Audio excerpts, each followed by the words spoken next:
55 और 95 हर उम्र के लिए यकसा मुफीद, मफाद आम्मा का आलम बरदार। जरूर सब्सक्राइब करें, लाइक करें, शेयर करें और बेल आइकन प्रेस करना न भूलें। Rabbani the scholar YouTube channel. Doctor Ishtiaq sahab से दरख्वास्त करता हूँ कि माइक पर तस्लीम लाएं और ख्यालात का यहाँ इजहार करें। जनाब डॉक्टर इश्तियाक साहब।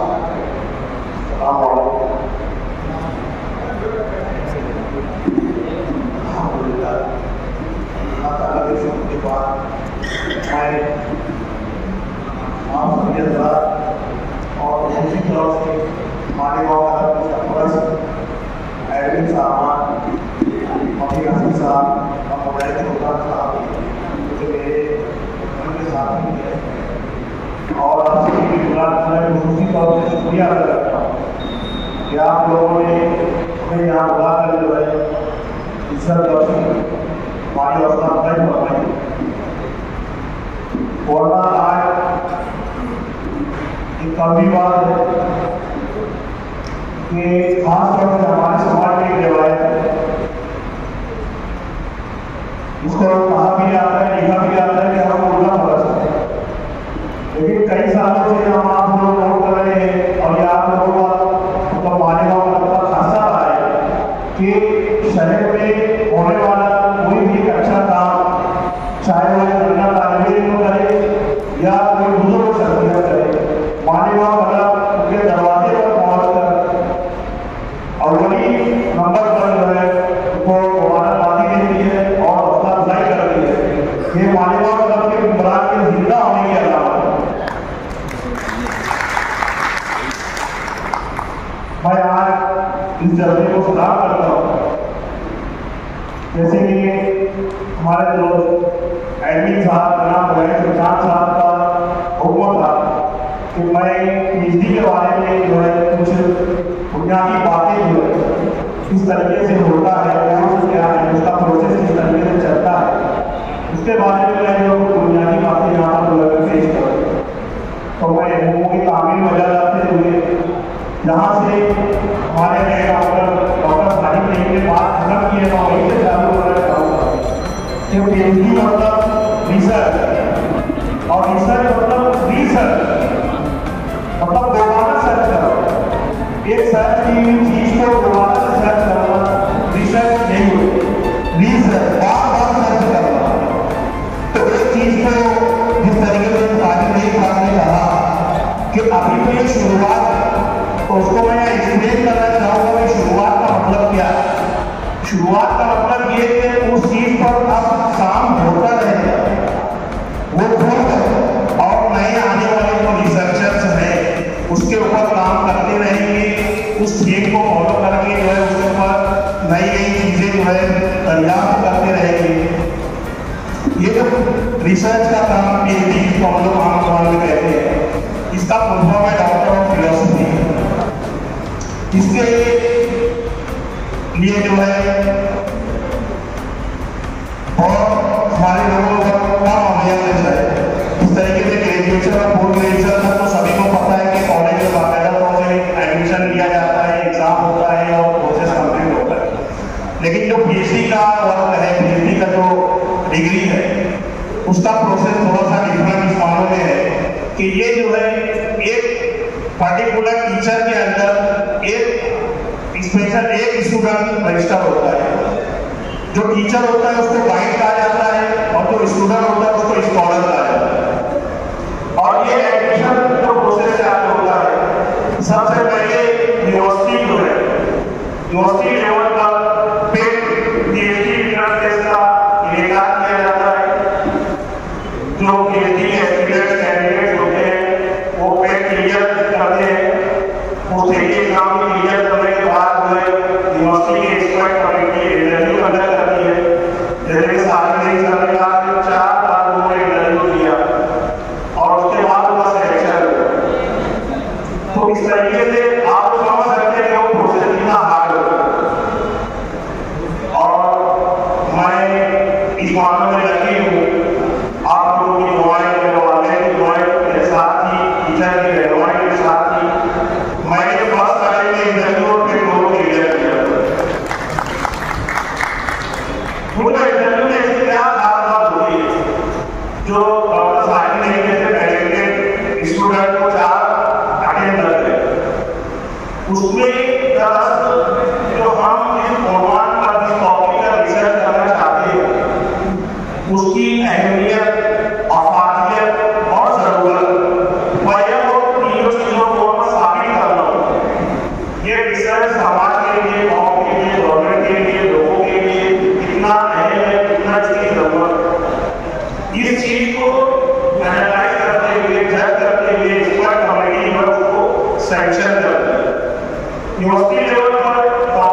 बातों का ध्यान रखते हुए यूनिवर्सिटी टॉपिक को फाइनलाइज करती है और एक मतलब आरसी कमेटी में टॉपिक फाइनलाइज होने के बाद जो असल सफर है बिजली का वो यहाँ पे स्टार्ट होता है।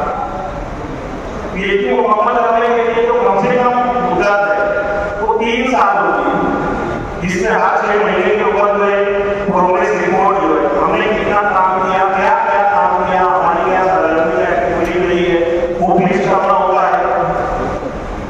और 3 साल मिनिमम टाइम के बाद मैक्सिमम क्लियर यूनिवर्सिटी देती है पीएचडी कंप्लीट करने के लिए वो 6 साल का दौरानिया होता है।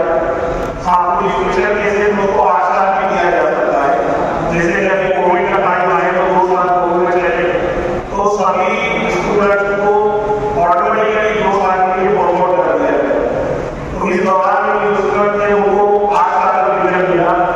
इस तरीके से कम से कम टाइम 3 साल और ज़्यादा से ज़्यादा 6 साल का टाइम लोग लगता है।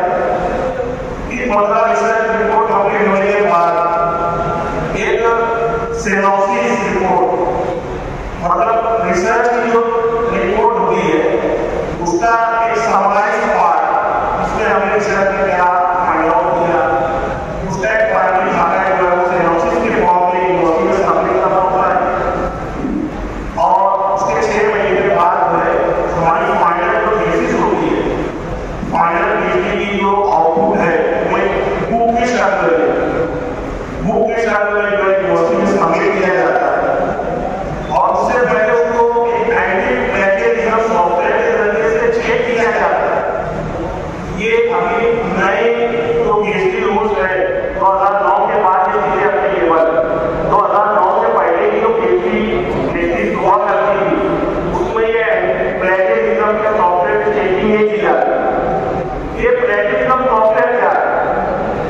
ये एक जो सॉफ्टवेयर है ये पूरे थीसिस को जांचता है कि कहीं किसी और के काम को कॉपी तो नहीं किया गया है, वरना गूगल और ऑनलाइन रिसोर्सेज अवेलेबल होने की बुनियाद पर बहुत सारे लोग इधर से उधर से इसी थीसिस में से बहुत सारी रिपोर्ट्स को पब्लिश कर देते हैं। उन चीजों को रोकने के लिए और रिसर्च स्कॉलर के काम को ओरिजिनल बनाने के लिए वो प्लेगरिज्म सॉफ्टवेयर में उसकी चेकिंग की जाती है। वो इसके पास होने के बाद थीसिस को यूनिवर्सिटी के बाहर हम जो यूनिवर्सिटी में रिसर्च कर रहे हैं उस यूनिवर्सिटी के बाहर दूसरी यूनिवर्सिटी की और जिस स्टेट में हम लोग रिसर्च कर रहे हैं उस स्टेट के बाहर मतलब आउट ऑफ पूना यूनिवर्सिटी और आउट ऑफ महाराष्ट्र यूनिवर्सिटी हमारे 3 एक्सपर्ट्स के पास हुए थीसिस को भेजा जाता है। वो थीसिस की स्टडी करते हैं, पानी पीने तो उसकी जांच पड़ताल होती है। अगर वो एक्सपर्ट को जरूरत होती है कि थीसिस को रिवाइज किया जाना चाहिए तो वो वापस किया जाता है और अगर ओरिजिनल मतलब फाइंड आउट होता है और एक्सपर्ट को ये ऐसा लगता है कि ये ओरिजिनल वर्क है और सेटिस्फाई होते हैं तो थीसिस एक्सेप्ट की जाती है और उसके बाद वाइवा का मरहला आता है जो कि पीएचडी में लास्ट स्टेप है लेकिन नॉट लीस्ट बहुत इंपॉर्टेंट स्टेप। वाइवा जो होता है ये ओपन डिबेट वाइवा होता है। ओपन डिबेट वाइवा मतलब इसमें सिर्फ एग्जामिनर्स और जो असेसर्स है वही सवाल नहीं करते बल्कि उनके साथ साथ में जो वाइवा अटेंड करने वाले जो पार्टिसिपेंट्स होते हैं वो भी सवाल करने का हक रखते हैं।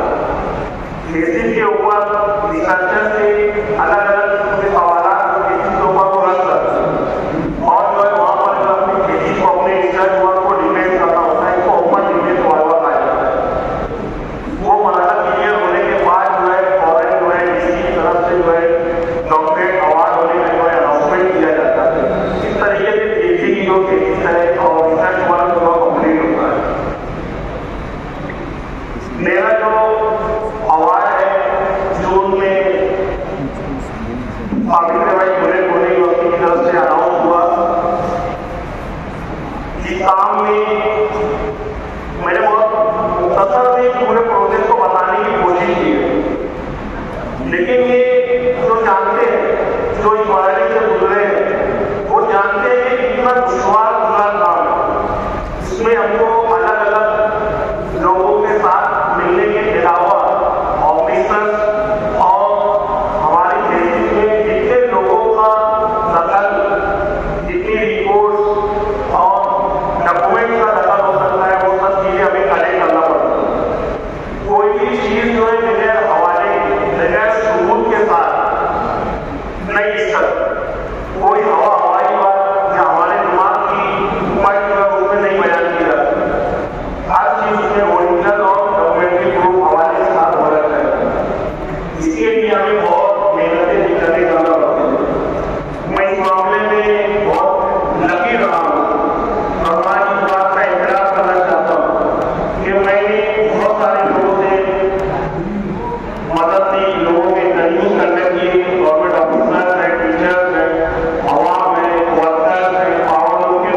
सब हो सके रोजगार हासिल कर सकते।